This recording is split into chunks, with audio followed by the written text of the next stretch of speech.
Hi, I'm Don, and this is the Hobbyist Geek.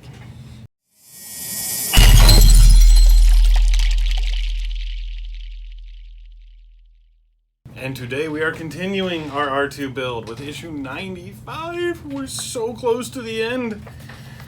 We have some parts here. More frame stuff, I guess? I don't know. Let's crack it open. Let's see what we got.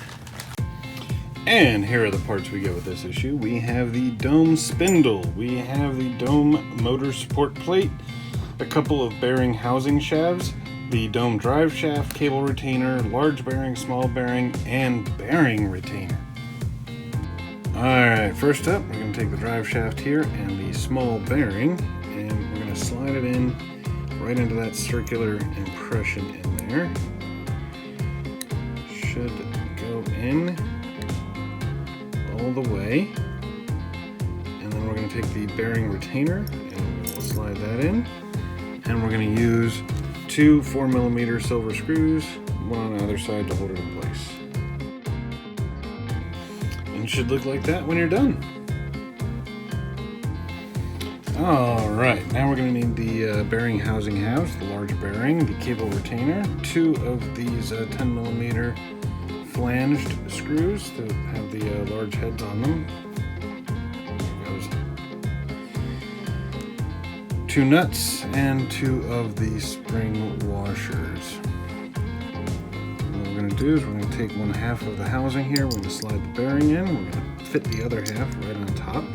And if you take a look, one side has hex holes, one side has round holes. You want to take the cable retainer and slide it over the side that's got the round holes, just like that. And you can take one of the flanged screws, fit a washer over top, if I can.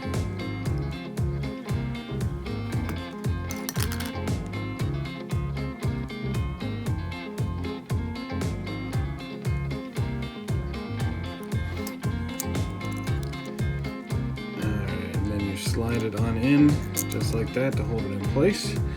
On this side, you throw in one of the nuts and then you hold it in place while you tighten the screw. Alright, and there you have it. And there you go, another short and sweet issue. Not a whole lot to do there, but we're finally starting on the dome spindle. I can't wait to see that in action. That should be fun. If you liked the video, please remember to like, share, and subscribe. We'll see you next time. Have a great day.